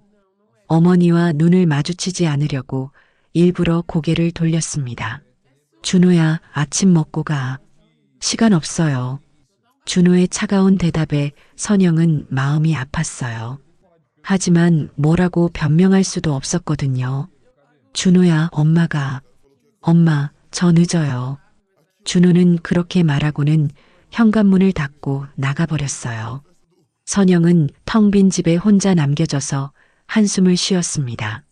반찬 가게에 나가서도 일에 집중할 수 없었어요. 손님들이 와서 주문을 해도 제대로 알아듣지 못했고 계산을 할 때도 실수를 연발했죠. 사장님, 오늘 정말 많이 이상하시네요. 혹시 어디 아프세요? 단골 손님이 걱정스럽게 물어봤어요. 아니에요, 그냥 잠을 못 자서 그래요. 하지만 속으로는 태수가 계속 걱정되었어요. 혼자서 또 쓰러지면 어떡하지? 이번에는 정말 위험할 수도 있는데. 점심시간이 되자 선영은 결심을 했어요. 일단 태수 상태를 확인하고 정말 위험하면 억지로라도 병원에 데려가야겠다고요. 오후 2시쯤 다시 그 다세대 주택에 도착했어요. 어제보다 더 조심스럽게 계단을 올라가며 203호 문 앞에 섰습니다. 태수야, 나야. 문을 두드리며 말했지만 대답이 없었어요. 혹시 또 쓰러진 건 아닐까 싶어 급하게 문고리를 돌려봤습니다. 다행히 문은 열렸어요. 안으로 들어가 보니 태수가 소파에서 잠을 자고 있었어요. 하지만 얼굴이 평소보다 더 창백해 보였고 호흡도 거칠었습니다. 태수야, 일어나. 선영이 어깨를 흔들자 태수가 천천히 눈을 떴어요. 선영? 또 왔어? 어제 그런 일이 있었는데 혼자 둘 수 있겠어? 몸은 좀 어때? 태수는 일어나려다가 다시 소파에 주저앉았어요. 몸에 힘이 없어 보였거든요. 별로 좋지 않아. 태수야, 병원 가야 해. 어제 피 나온 것도 그렇고 계속 이러면 정말 위험해. 돈이 없다고 했잖아. 내가 일단 낼게. 나중에 갚으면 되잖아. 태수는 고개를 저었어요. 안 돼. 너까지 고생시킬 수는 없어. 지금 그런 소리 할 때가 아니야. 선영은 태수를 설득하기 위해 1시간 넘게 씨름했어요. 결국 태수가 정말 위험한 상황이라는 걸 인정하고 마지못해 병원에 가기로 했죠. 하지만 큰 병원 말고 작은 병원으로 가자. 돈이 많이 안 드는 곳으로. 선영은 택시를 불러서 태수와 함께 근처 내과의원으로 갔어요. 태수는 택시 안에서도 계속 기침을 했고 가끔 휴지에 피를 뱉어내기도 했죠. 태수 씨, 언제부터 이런 증상이 있으셨어요? 젊은 의사가 청진기로 태수 가슴을 들으며 물어봤어요. 한 달 전부터요. 술은 얼마나 드세요? 하루에. 소주 2~3병 정도. 의사의 얼굴이 심각해졌어요. 혈액 검사와 흉부 엑스레이를 찍어봐야겠습니다. 일단간 수치를 확인해야 할 것 같고요. 검사를 받는 동안 선영은 대기실에서 기다렸어요. 마음이 불안해서 계속 시계만 쳐다봤죠. 1시간쯤 지나서 결과가 나왔습니다. 보호자분이시죠? 의사가 선영을 부르더니 조심스럽게 말했어요. 환자분 상태가 생각보다 심각합니다. 간 수치가 정상의 10배가 넘고 폐에도 염증이 있어요. 알코올로 인한 간경화 초기 단계로 보입니다. 선영은 다리에 힘이 빠지는 것 같았어요. 간경화요? 네, 그리고 지속적인 음주와 영양실조로 몸이 많이 약해져 있습니다. 지금 당장 금주하시고 치료받으시면 더 악화되는 건 막을 수 있지만, 하지만요, 솔직히 말씀드리면 이미 상당히 진행된 상태입니다. 완치는 어렵고 현재 상태를 유지하는 정도의 치료가 가능해요. 선영은 의사의 말을 듣고 머리가 하얘졌어요. 간경화라니, 생각했던 것보다 훨씬 심각한 상황이었거든요. 치료비는 얼마나 들까요? 기본적인 치료만 해도 월 200만 원 정도는 들 것 같습니다. 입원하시면 더 많이 들고요. 200만 원. 선영의 반찬 가게 한 달 수입이 겨우 그 정도였어요. 게다가 준호 학자금이랑 생활비도 있고, 일단 오늘은 링거와 응급처치만 하고 처방전 드릴게요. 그리고 며칠 후에 다시 오세요. 선영은 고개를 끄덕였지만 속으로는 막막했어요. 어떻게 그 많은 돈을 마련할 수 있을까요? 치료실에서 태수가 링거를 맞는 동안 선영은 옆에 앉아 있었어요. 태수도 의사 얘기를 다 들었는지 표정이 어두웠습니다. 선영아, 미안해. 왜 미안해? 너한테 또 짐이 되는 것 같아서.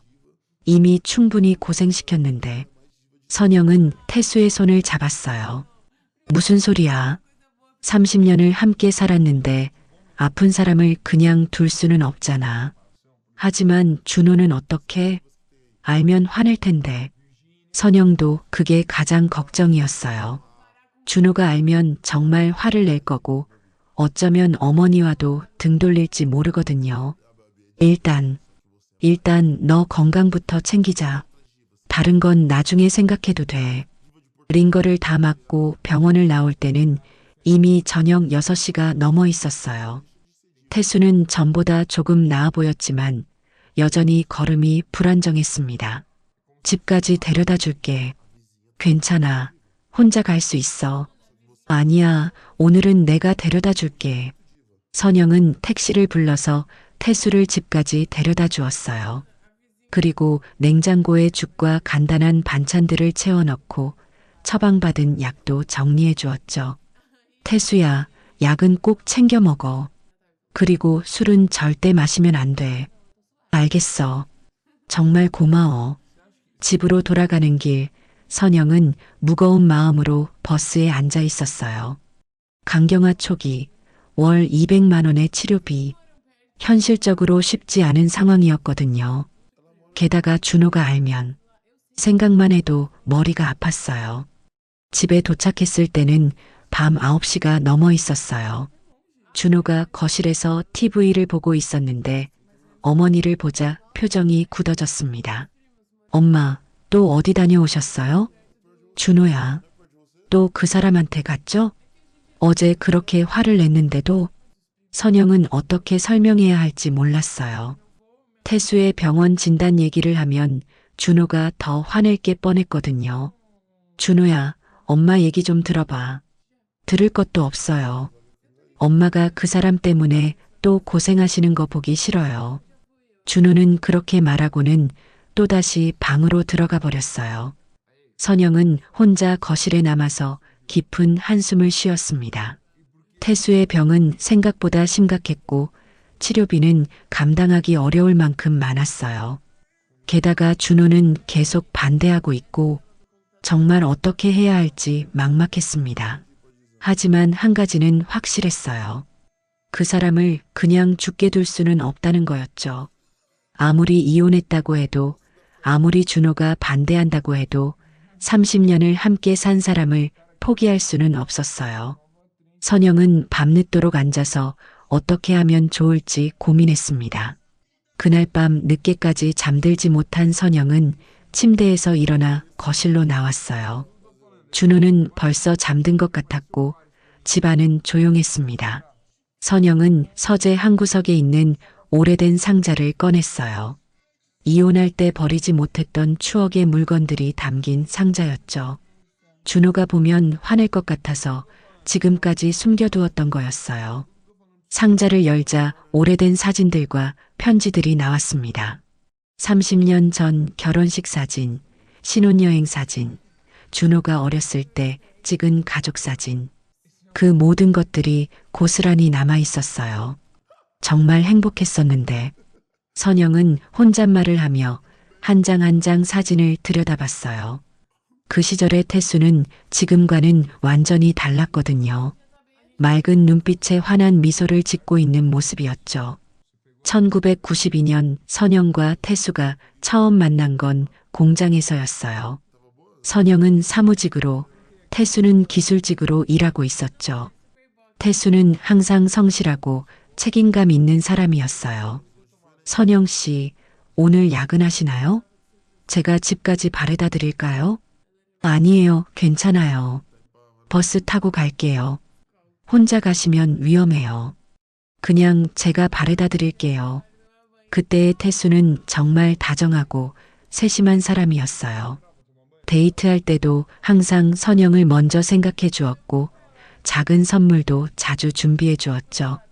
1994년에 결혼을 했을 때 태수는 선영에게 이런 말을 했어요. 선영아, 나는 돈은 많이 못 벌어도 평생 너만 바라보고 살 거야. 우리 행복하게 살자. 그때는 정말 그럴 거라고 믿었어요. 태수는 약속을 지키는 사람이었으니까요. 신혼 시절 두 사람은 작은 원룸에서 살았어요. 돈은 넉넉하지 않았지만 정말 행복했거든요. 태수는 매일 새벽 일찍 출근해서 늦게까지 일했고 선영도 결혼 후에 작은 회사에서 격리 일을 했죠. 1996년에 준호가 태어났을 때 태수는 병원에서 아이를 보고 눈물을 흘렸어요. 선영아, 고생 많았어. 우리 아들 정말 예쁘다. 내가 평생 책임질게. 그 말을 들을 때 선영은 정말 행복했어요. 이 사람과 함께라면 어떤 어려움도 이겨낼 수 있을 것 같았거든요. 태수는 정말 좋은 아버지였어요. 아이가 아프면 밤새 간병을 했고 준호가 유치원에서 발표회가 있을 때도 빠짐없이 참석했죠. 주말이면 가족 나들이도 자주 갔어요. 아빠, 놀이동산 또 가요. 그래, 준호야. 다음 주말에 또 가자. 그 시절 태수는 정말 자상한 남편이자 아버지였어요. 술도 거의 마시지 않았고 가족을 위해서라면 뭐든지 할 수 있는 사람이었죠. 2005년경부터 태수는 더 큰 꿈을 꾸기 시작했어요. 10년 넘게 성실히 일했으니 이제 자신의 사업을 해보고 싶다고 했죠. 선영아, 나 이제 독립해서 사업을 해보려고. 무슨 사업? 친구들과 함께 작은 제조업체를 차리려고. 지금까지 경험도 있고 기술도 있으니까 잘 될 것 같아. 선영은 처음에는 걱정했어요. 안정된 직장을 그만두고 사업을 한다는 게 쉬운 일이 아니었거든요. 태수야, 너무 성급한 것 아냐? 준호도 아직 어린데. 괜찮아. 잘 될 거야. 우리 가족도 행복하게 만들어주고 싶어. 결국 선영은 태수의 결정을 지지해 주었어요. 남편을 믿고 있었거든요. 처음 몇 년은 정말 잘 되는 것 같았어요. 사업이 점점 커지고 수입도 늘어났죠. 준호 교육비도 여유 있게 낼 수 있었고 가족여행도 자주 갔어요. 선영아, 내년에는 더 큰 집으로 이사 가자. 준호도 이제 크니까 방이 필요할 거야. 정말? 태수야, 당신 정말 대단해. 그때까지만 해도 모든 게 순조로웠어요. 태수는 여전히 가족을 사랑하는 좋은 남편이었고 사업도 잘 되고 있었거든요. 하지만 2008년 금융위기가 터지면서 모든 게 변하기 시작했어요. 태수의 사업체도 큰 타격을 받았죠. 주문량이 급격히 줄어들고 자금 사정이 악화됐어요. 선영아, 요즘 일이 좀 어려워졌어. 얼마나 어려운데? 한 6개월 정도만 버티면 다시 좋아질 거야. 조금만 기다려줘. 태수는 계속 괜찮다고 했지만 선영은 뭔가 심상치 않다는 걸 눈치챘어요. 태수가 밤늦게 들어오는 일이 많아졌고 표정도 어두워졌거든요. 그리고 그때부터 태수가 술을 마시기 시작했어요. 태수야, 술 냄새 나는데? 스트레스가 좀 있어서 친구들과 한잔했어. 처음에는 가끔씩이었지만 점점 자주 마시게 되었어요. 사업이 어려워질수록 술의 양도 늘어갔죠. 2009년 결정적인 일이 터졌어요. 태수와 함께 사업을 하던 동업자가 회사 돈을 가지고 도망가 버린 거였어요. 선영아, 큰일 났어. 집에 들어온 태수의 얼굴은 창백했어요. 무슨 일이야? 김 사장이 돈을 가지고 사라졌어. 몇 억씩 되는 돈을. 그 순간 선영은 세상이 무너지는 것 같았어요. 몇 억이라니. 그 많은 돈을 어떻게 감당할 수 있겠어요? 그럼 우리는 어떻게 돼? 일단 집을 담보로 대출을 받아야 할 것 같아. 그때부터 정말 지옥 같은 나날이 시작되었어요. 집을 담보로 대출을 받고 친척들에게도 돈을 빌리고 그렇게 해도 빚은 줄어들지 않았죠. 태수는 그 스트레스를 술로 달래기 시작했어요. 처음에는 이해하려고 했어요. 남편도 힘들 텐데 조금은 봐줘야 한다고 생각했거든요. 하지만 점점 심해졌어요. 태수야, 술 좀 그만 마셔. 이런다고 문제가 해결되는 거 아니잖아. 나도 알아. 하지만 술이라도 안 마시면 못 견디겠어. 그럼 다른 일이라도 구해봐. 이렇게 술만 마시고 있으면 안 되잖아. 누가 나 같은 사람을 써주겠어? 사업 망친 사람을. 태수는 자존심에 상처를 받은 상태였어요. 새로운 일을 구하려고 해도 쉽지 않았고 실패에 대한 자책감 때문에 더욱 술에 의존하게 되었죠. 2013년쯤 되자 상황은 더욱 악화됐어요. 채권자들이 집 앞까지 찾아와서 돈을 갚으라고 고함을 지르기 시작했거든요. 돈 언제 갚을 거야? 이렇게 계속 버틸 생각이야? 준호가 학교에서 돌아올 때 그 모습을 보게 되었어요. 엄마, 저 사람들 왜 우리 집 앞에서 소리 질러요? 괜찮아, 준호야. 곧 해결될 거야. 하지만 해결되지 않았어요. 오히려 더 심해졌죠. 태수는 그 상황에서도 술을 끊지 못했어요. 태수야, 제발 정신 좀 차려. 준호가 학교에서도 놀림받고 있어. 미안해. 정말 미안해. 내가 이런 아버지라서. 미안하다고 해서 되는 일이야? 당장 술부터 끊어. 끊을게. 내일부터 끊을게. 하지만 그 약속은 지켜지지 않았어요. 다음 날에도 그 다음 날에도 태수는 술을 마셨거든요. 2012년 더 이상 견딜 수 없는 상황이 되었어요. 집마저 경매로 넘어갈 위기에 처했거든요. 선영아, 정말 미안해. 내가 모든 걸 망쳤어. 지금 미안하다고 해서 뭐가 달라져? 준호 미래는 어떡할 거야? 나도 모르겠어. 정말 모르겠어. 태수는 완전히 무너진 상태였어요. 일을 구하려고 해도 술 냄새 때문에 받아주는 곳이 없었고 술을 끊으려고 해도 스트레스 때문에 끊어지지 않았죠. 그의 말, 선영은 정말 힘든 결정을 내렸어요. 태수야, 우리 이혼하자. 뭐라고? 이혼하자고. 이대로 가면 준호까지 망가져. 태수는 눈물을 흘리며 매달렸어요. 선영아, 제발. 한 번만 더 기회를 줘. 내가 정말 술 끊을게. 태수야, 그 말을 몇 번이나 들었는 줄 알아? 이제는 더 이상 못 기다리겠어. 결국 2013년 초에 이혼을 했어요. 선영은 준호와 함께 작은 전셋집으로 이사했고 태수는 혼자 남겨졌죠. 이혼하는 날 태수가 마지막으로 한 말이 아직도 기억나요. 선영아, 정말 미안해. 나 때문에 너무 고생했지? 준호 잘 키워줘. 그리고 나를 용서해줘.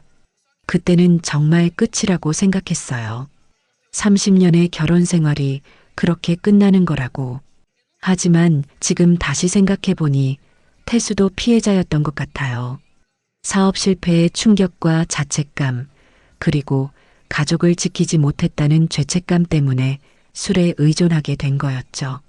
선영은 사진들을 다시 상자에 넣으며 눈물을 훔쳤어요.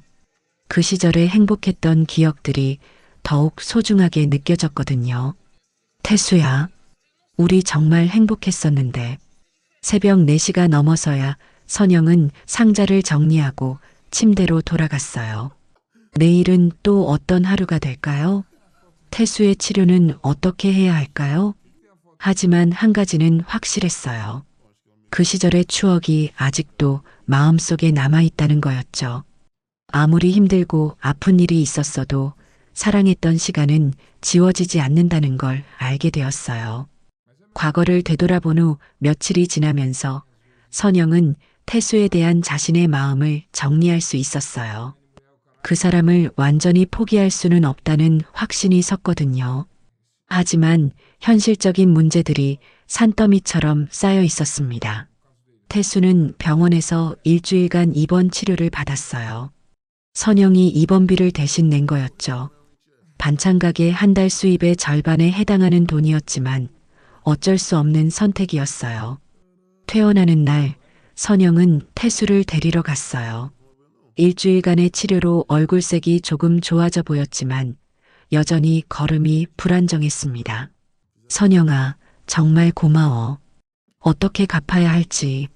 갚을 생각하지 마. 일단 건강부터 회복하자. 하지만 태수야, 나중에 너가 건강해지면 천천히 갚으면 돼. 지금은 그런 걱정하지 마. 택시를 타고 태수의 집으로 향하는 길, 선영은 마음이 무거웠어요. 의사가 한 말이 계속 머릿속에 맴돌았거든요. 지속적인 관리가 필요하고 월 200만 원 정도의 치료비가 들 것이라는 그 말이요. 태수의 집에 도착해서 짐을 정리해주고 있는데 갑자기 아래층에서 큰 소리가 들려왔어요. 김태수, 김태수 어디 있어? 선영과 태수는 깜짝 놀라서 창문으로 내려다봤어요. 집 앞에 40대 남자 2명이 서 있었거든요. 양복을 입고 있었지만 왠지 무서운 분위기였어요. 태수야, 저 사람들 누구야? 아, 채권자들인 것 같아. 채권자? 태수는 고개를 숙였어요. 예전에 빌린 돈이 아직 남아있어. 병원에 있는 동안 연락이 안 됐나 봐. 선영은 가슴이 철렁했어요. 이혼할 때 태수의 개인 빚까지는 정확히 알지 못했거든요. 얼마나 빌렸는데? 한 3천만 원 정도. 3천만 원. 선영에게는 상상할 수도 없는 큰 돈이었어요. 아래에서 소리가 계속 들려왔어요. 김태수, 숨어봤자 소용없어. 돈부터 갚고 숨어. 이자만 몇 개월째 밀렸는데 언제까지 기다리라고. 선영은 태수를 보며 걱정스러워했어요. 태수야, 어떻게? 모르겠어. 돈이 없는데 어떻게 갚아? 그때 누군가 계단을 올라오는 소리가 들렸어요. 두 사람 모두 긴장했죠. 똑똑똑. 문을 두드리는 소리가 들렸어요. 김태수 씨 계시죠? 문 열어주세요. 목소리는 생각보다 정중했어요. 하지만 태수는 문을 열기가 무서웠거든요. 김태수 씨, 저희는 대부업체 직원이고 폭력적인 일은 하지 않으니까 문 열어주세요. 그냥 얘기 좀 하려고 왔어요. 선영이 태수에게 눈짓을 했어요. 계속 숨어 있어봤자 해결될 일이 아니었거든요. 태수가 조심스럽게 문을 열었어요. 안녕하세요, 김태수 씨. 30대 후반으로 보이는 남자가 정중하게 인사했어요. 생각했던 것만큼 무섭지는 않았죠. 죄송합니다. 병원에 입원해 있어서. 아, 그래서 연락이 안 됐구나. 몸은 좀 어떠세요? 많이 아픕니다. 그렇겠네요. 그런데 김태수 씨, 이자 납입이 3개월째 밀렸는데요. 남자는 서류를 꺼내 보였어요. 원금 3천만 원에 지금까지 밀린 이자가 450만 원입니다. 선영은 그 금액을 듣고 현기증이 났어요. 지금 당장은 돈이 없습니다. 그럼 언제쯤 가능하실까요? 태수는 대답할 수 없었어요. 지금 상황으로는 언제 갚을 수 있을지 알 수 없었거든요. 그때 선영이 나섰어요. 제가 김태수 씨의 전 부인인데요. 상황이 어떻게 되는 건지 설명 좀 해주세요. 아, 그러세요? 사실 저희도 강제적으로 돈을 받으려는 건 아니에요. 다만 계속 연락이 안 되니까 걱정이 되어서 왔죠. 남자의 말투는 생각보다 온건했어요. 현실적으로 어떤 방법이 있을까요?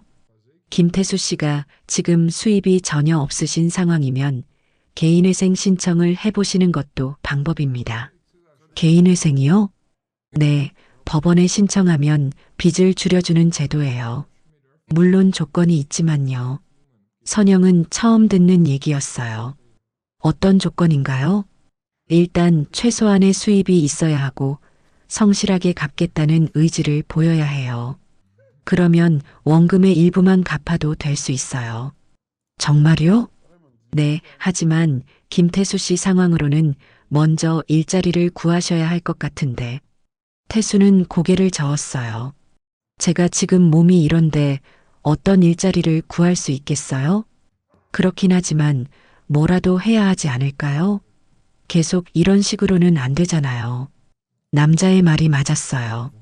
계속 이렇게 있어봤자 문제가 해결될 리 없었거든요. 그 남자가 나간 후 선영과 태수는 한동안 말이 없었어요. 선영아, 미안해. 이런 일까지 신경 써주게 해서. 태수야, 개인회생 얘기는 어떻게 생각해? 글쎄, 그런 게 정말 가능할까? 한번 알아봐도 될 것 같은데. 계속 이대로 있을 수는 없잖아. 다음 날 선영은 인터넷으로 개인회생에 대해 찾아봤어요. 생각보다 복잡한 절차였지만 불가능한 건 아니어 보였죠. 그리고 법무사 사무실을 찾아갔어요. 안녕하세요. 개인회생 상담을 받고 싶어서 왔는데요. 50대 법무사가 친절하게 응대해 주었어요. 어떤 상황이신가요? 선영은 태수의 상황을 자세히 설명했어요. 사업 실패, 알코올 중독, 현재의 건강 상태까지 모든 걸 말했죠. 쉽지 않은 상황이네요. 하지만 개인회생이 불가능한 건 아니에요. 정말요? 네, 다만 몇 가지 조건이 있어요. 첫째, 최소한의 수입 증명이 필요해요.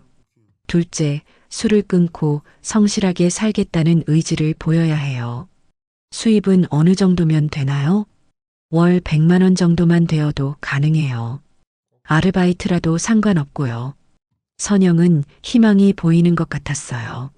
그럼 빚이 얼마나 줄어들까요? 상황에 따라 다르지만 보통 30에서 50% 정도 줄일 수 있어요. 3천만 원이면 1,500만 원 정도로 줄어들 수도 있죠. 그것만 해도 큰 도움이 될 것 같았어요. 절차는 어떻게 되나요? 서류 준비하고 법원에 신청하면 돼요. 다만 시간이 좀 걸려요. 6개월에서 3년 정도. 선영은 태수에게 이 소식을 전했어요. 정말? 빚이 절반으로 줄어들 수 있다고? 응, 대신 너가 일을 해야 해. 월 100만 원이라도 벌어야 한다고 하더라. 태수는 고민했어요. 지금 몸 상태로 일을 할 수 있을까요? 어떤 일이라도 상관없어? 법무사님 말로는 아르바이트라도 괜찮다고 하던데. 그럼 한번 해볼까? 다음 주부터 태수는 일자리를 찾기 시작했어요. 물론 쉽지 않았죠. 나이도 있고 건강 상태도 좋지 않았거든요. 하지만 다행히 근처 편의점에서 새벽 시간대 아르바이트를 구할 수 있었어요. 시급은 낮았지만 한 달에 80만 원 정도는 벌 수 있었죠. 선영아, 일자리 구했어. 정말? 어떤 일인데? 편의점 새벽 알바야. 돈은 많지 않지만 괜찮아. 시작이 중요하지.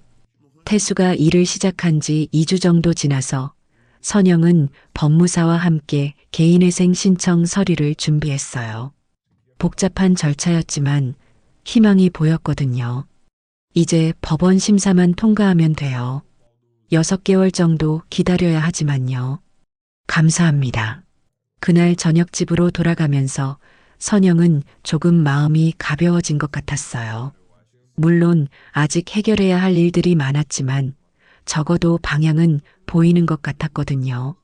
하지만 집에 도착하자 준호가 심각한 표정으로 기다리고 있었어요. 엄마, 얘기 좀 해요. 무슨 얘기? 엄마가 그 사람 병원비 내주셨다는 거 사실이에요? 선영은 깜짝 놀랐어요. 준호가 어떻게 알았을까요? 준호야, 그게 은행에서 큰 돈이 나간 거 확인했어요. 설마 했는데 정말 그 사람 때문이었네요. 준호의 목소리에는 실망감이 가득했어요. 엄마, 정말 실망이에요.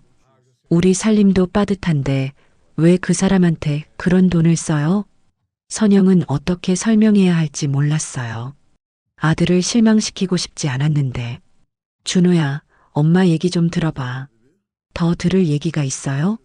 엄마가 그 사람 때문에 또 고생하시는 거 보기 싫다고 몇 번이나 말씀드렸잖아요. 그날 밤 모자 사이에는 큰 갈등이 있었어요. 하지만 선영은 자신의 선택을 후회하지 않았습니다.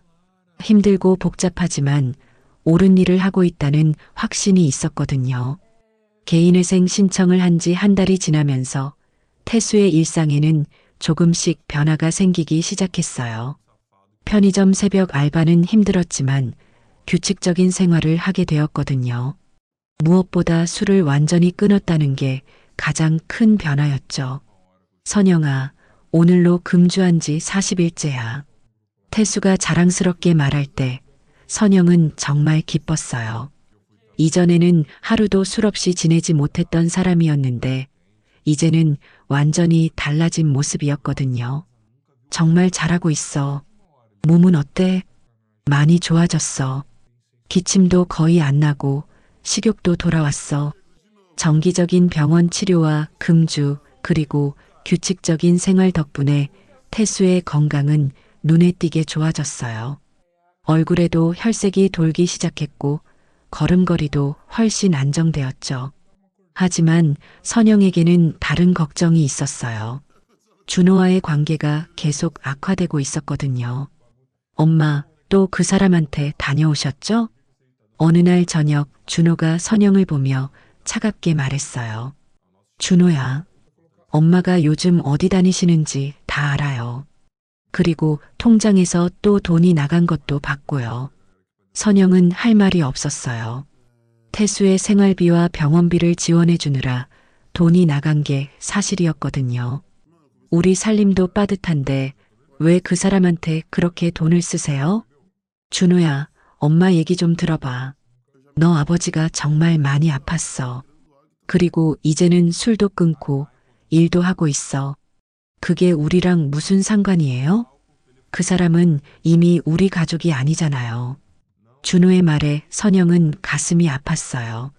아들이 아버지를 완전히 남으로 생각하고 있다는 게 슬펐거든요. 준호야, 그래도 너 아버지야. 아버지요? 사업 망치고 술 마시고 우리 가족을 거지로 만든 그 사람이요? 사람은 다 실수를 해. 너 아버지도 그때는 많이 힘들었어. 힘들면 술을 마셔도 되는 거예요? 가족을 버려도 되는 거고요? 준호의 원망은 깊었어요. 10대 시절 겪었던 그 모든 수치와 고통이 아직도 생생했거든요. 그날 밤 선영은 잠들지 못하고 고민했어요. 태수를 돕는 것도 중요하지만 준호와의 관계도 소중했거든요. 어떻게 하면 아들을 설득할 수 있을까요? 며칠 후 선영은 특별한 제안을 했어요. 준호야, 한 번만, 정말 한 번만 아버지를 만나보지 않을래? 싫어요. 지금의 아버지는 예전과 달라졌어. 술도 끊었고 일도 하고 있어. 그런 거 관심 없어요. 하지만 선영은 포기하지 않았어요. 준호야, 엄마 부탁이야. 정말 한 번만. 만나보고 나서 판단해도 늦지 않잖아. 준호는 한참 동안 고민했어요. 어머니의 간절한 부탁을 계속 거절하기도 어려웠거든요. 한 번만이에요. 정말 한 번만. 고마워, 준호야.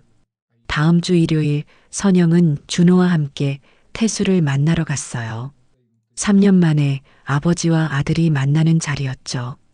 태수는 미리 연락을 받고 깔끔하게 옷을 입고 기다리고 있었어요. 수염도 깎고 머리도 정리한 모습이었죠. 예전에 그 수척하고 지저분한 모습과는 완전히 달랐어요. 준호야. 태수가 아들을 보며 조심스럽게 말을 걸었지만 준호는 고개도 돌리지 않았어요.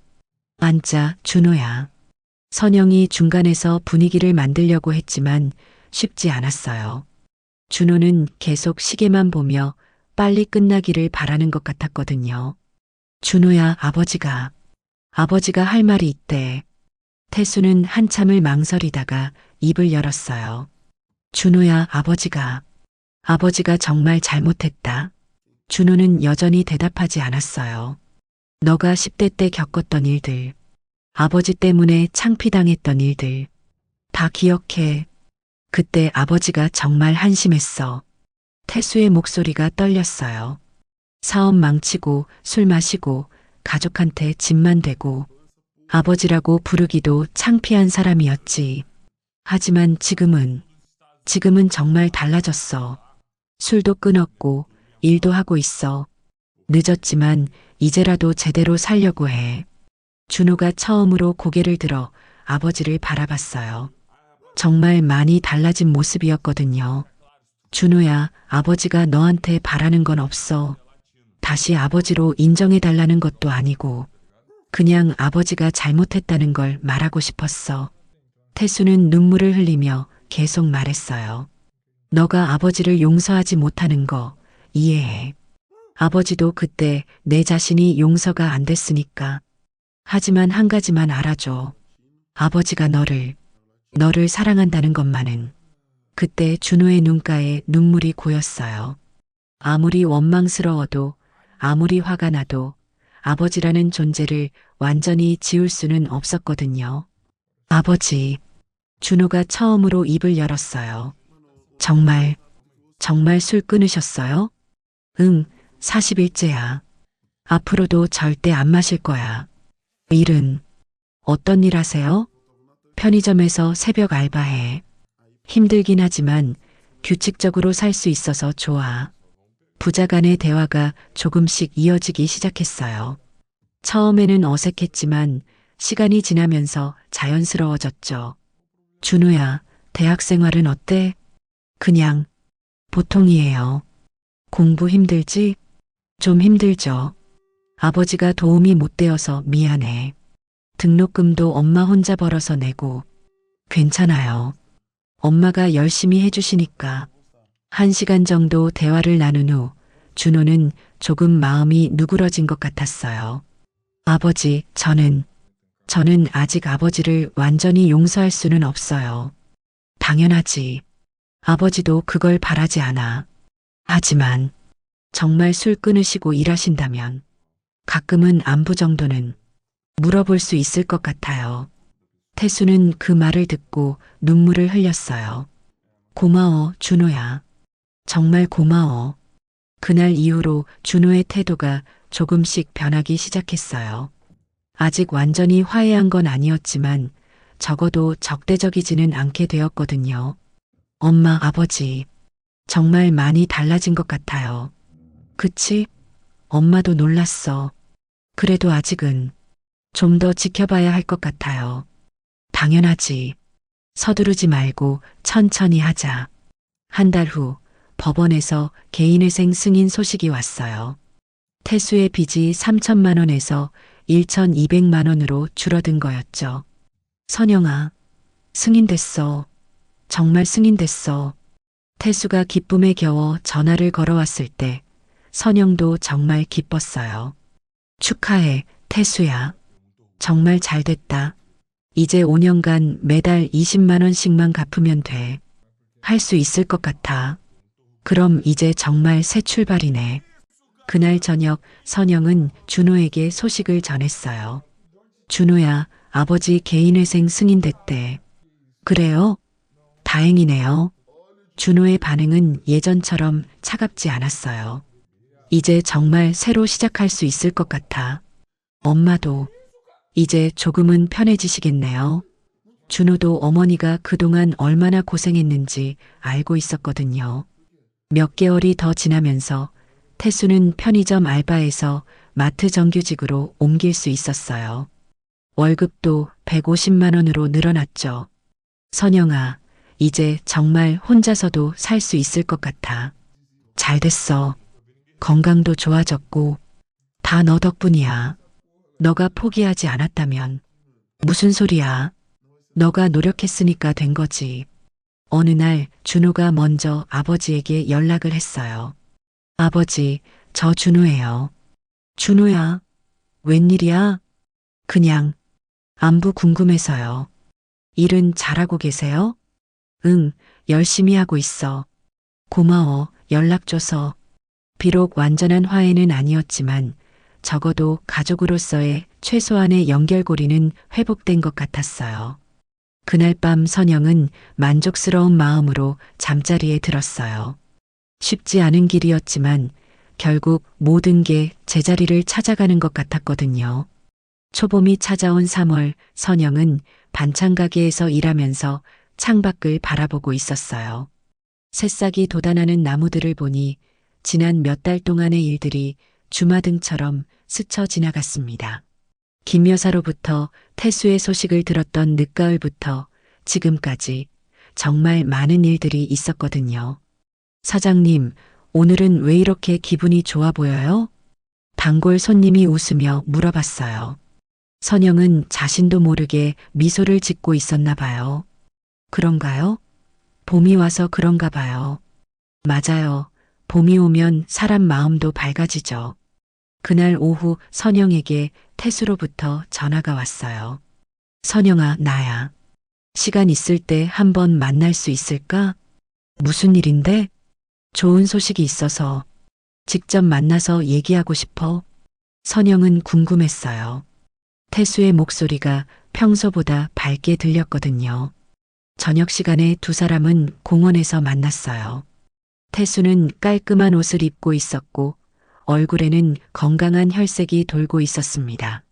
6개월 전에 그 수척하고 절망적이던 모습과는 완전히 다른 사람 같았어요. 무슨 좋은 소식인데? 마트에서 과장으로 승진됐어. 정말? 축하해. 태수는 지난 3개월 동안 성실하게 일한 결과 관리직으로 승진할 수 있었던 거예요. 월급도 200만 원으로 올랐어. 이제 정말 혼자서도 충분히 살 수 있을 것 같아. 선영은 정말 기뻤어요. 태수가 다시 자립할 수 있게 된 거니까요. 그리고 아파트도 좀 더 괜찮은 곳으로 이사했어. 그래. 어디로? 여기서 멀지 않은 곳이야. 원룸이긴 하지만 깨끗하고 관리도 잘 되는 곳이야. 태수는 개인회생으로 줄어든 빚을 차근차근 갚아나가면서 동시에 새로운 생활 기반을 만들어가고 있었어요. 선영아, 정말 고마워. 너가 도와주지 않았다면 나는 정말 죽었을 거야. 무슨 소리야? 너가 스스로 일어선 거지. 아니야.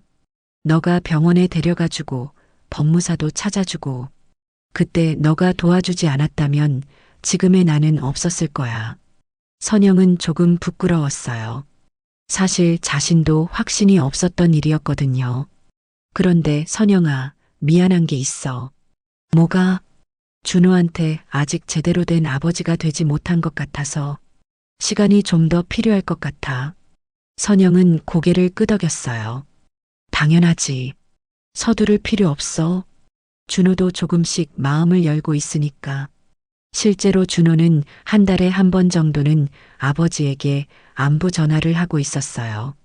아직 만나서 대화하는 단계까지는 아니었지만 최소한의 관심은 보이고 있었죠. 준호 대학 등록금은 내가 조금이라도 도와줄 수 있을까? 아직은 괜찮아. 너가 먼저 안정되는 게 중요해. 고마워. 나중에 여유가 생기면 꼭 도와줄게. 두 사람은 공원을 천천히 걸으며 이런저런 얘기를 나눴어요. 이혼한 사이이지만 30년을 함께 산 사람들이라서 대화가 편했거든요. 선영아, 너는 어때? 새로운 사람 만날 생각은 없어? 선영은 웃으며 고개를 저었어요. 아직 그런 생각은 없어. 준호 대학 졸업할 때까지는 우리 모자가 잘 지내는 게 목표야. 그래도 너는 아직 젊잖아. 행복할 자격이 있어. 나는 지금도 충분히 행복해. 반찬 가게도 안정됐고, 준호도 잘 크고 있고, 선영은 정말 그렇게 생각했어요. 물론 완벽한 건 아니었지만 지금의 삶에 만족하고 있었거든요. 며칠 후, 선영은 준호와 함께 저녁을 먹으면서 아버지 소식을 전했어요. 준호야, 아버지가 승진했대. 정말요? 잘 됐네요. 과장님이 됐다고 하더라. 정말 열심히 사시나 봐. 준호는 조금 생각에 잠겼어요. 엄마, 제가 아버지한테 축하 인사라도 드려야 할까요? 너가 하고 싶으면 하고 싫으면 안 해도 돼. 강요하지 않을게. 전화라도 한번 해볼까요?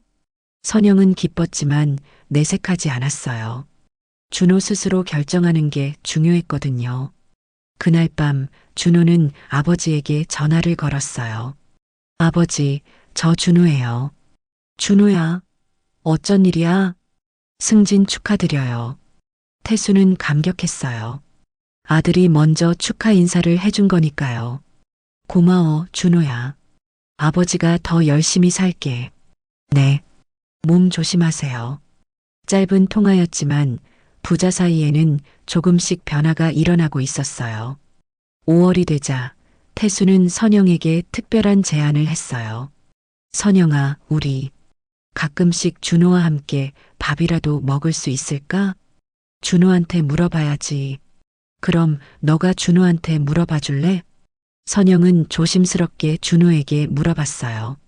준호야, 아버지가 가끔 우리 셋이서 밥을 함께 먹었으면 한다는데 어때? 준호는 한참 고민했어요. 자주는 힘들 것 같고 한 달에 한 번 정도면 괜찮을 것 같아요. 정말? 고마워, 준호야. 그렇게 해서 한 달에 한 번씩 가족 식사 시간이 시작되었어요. 처음에는 어색했지만 시간이 지나면서 자연스러워졌죠. 여름이 되어 준호의 생일이 다가왔어요. 태수는 선영에게 조심스럽게 물어봤어요. 선영아, 준호 생일 선물. 내가 뭔가 해줄 수 있을까? 뭘 생각하고 있는데? 아직 확실하지 않지만 준호가 필요한 게 있으면 사주고 싶어? 선영은 준호에게 물어봤어요. 준호는 처음에는 괜찮다고 했지만 결국 아버지의 마음을 받기로 했어요. 그럼 새 노트북이 필요하긴 해요. 태수는 기꺼이 준호에게 노트북을 사주었어요. 자신의 한 달 월급에 해당하는 돈이었지만 기꺼이 그렇게 했죠. 준호야, 아버지가 해줄 수 있는 게 별로 없어서 미안해. 아니에요, 고마워요. 잘 쓸게요. 그날 준호는 처음으로 아버지와 진짜 대화를 나눴어요. 아버지, 정말 술 안 드시죠? 응, 이제 9개월째야. 앞으로도 절대 안 마실 거야. 저도 아버지가 이렇게 달라지실 수 있을 줄 몰랐어요. 아버지도 몰랐어. 하지만 이제 알겠어. 가족이 얼마나 소중한지. 가을이 다시 찾아왔어요. 김 여사로부터 태수의 소식을 들었던 지 정확히 3년이 된 날이었죠. 선영은 그날을 기념해서 태수와 준호를 집으로 초대했어요. 이혼 후 처음으로 세 사람이 함께 집에서 식사를 하는 자리였어요. 엄마, 제가 설거지 할게요. 나도 도와줄게. 태수도 함께 나서서 설거지를 도왔어요. 예전 같았으면 상상도 할 수 없는 일이었죠. 그날 저녁 선영은 지난 3년을 돌아보며 감회가 깊었어요. 정말 많은 일이 있었네. 맞아. 작년 이맘때는 정말 끝인 줄 알았는데 하지만 우리 모두 잘 견뎌냈어. 준호도 고백했어요. 솔직히 처음에는 엄마가 이상하다고 생각했어요. 왜 이혼한 사람을 돌봐주시나 하고. 지금은 어때? 지금은 엄마가 옳은 일을 하셨다고 생각해요. 아버지가 정말 달라지셨으니까. 태수는 눈물이 났어요. 고마워, 준호야. 그리고 선영아. 정말 고마워. 우리 모두 고생했어. 하지만 이제는 각자 자리를 찾은 것 같아. 선영의 말이 맞았어요. 태수는 안정된 직장과 새로운 삶을 찾았고, 준호는 아버지를 조금씩 받아들이기 시작했어요. 그리고 선영 자신도 옳은 일을 했다는 확신을 갖게 되었죠. 우리가 다시 한 가족이 된 건 아니야. 하지만 서로를 걱정하고 도울 수 있는 사이는 된 것 같아. 선영의 말에 모두가 고개를 끄덕였어요. 완벽한 회복은 아니었어요. 태수의 건강도 완치된 건 아니었고, 준호와의 관계도 예전처럼 돌아간 건 아니었죠. 하지만 그것만으로도 충분했어요.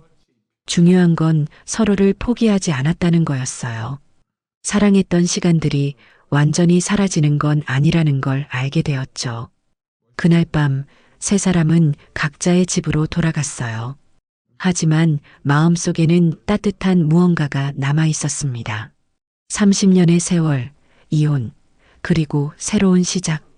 모든 것이 완벽하지는 않았지만 그래도 함께 할 수 있다는 것, 서로를 걱정할 수 있다는 것만으로도 충분히 의미 있는 일이었어요. 선영은 집에 돌아와서 창밖을 바라봤어요. 계절이 다시 늦가을로 바뀌고 있었지만 작년 이맘때와는 마음이 완전히 달랐어요. 불안과 걱정 대신에 따뜻한 만족감이 있었거든요. 때로는 완벽한 해결보다 함께하는 것 자체가 더 큰 의미를 갖는다는 걸 깨달았어요. 그리고 진정한 사랑이란 상대방을 포기하지 않는 것이라는 것도 말이에요. 세 사람은 각자의 집으로 돌아갔지만 마음속에는 따뜻한 무언가가 남아 있었습니다. 이혼 후 3년 선영의 용기 있는 선택은 결국 모든 것을 바꾸어 놓았습니다. 완벽한 복원은 아니었어요. 태수의 건강이 완전히 돌아온 것도 아니고 가족이 예전처럼 다시 하나가 된 것도 아니었죠. 하지만 그것만으로도 충분했습니다. 포기하지 않는 것, 사랑했던 시간을 기억하는 것, 그리고 함께할 수 있다는 것 자체가 얼마나 소중한 일인지 깨달을 수 있었거든요. 오늘 이야기가 마음에 드셨다면 구독과 좋아요 버튼을 눌러주세요. 오늘도 건강하고 따뜻한 하루 보내세요. 감사합니다.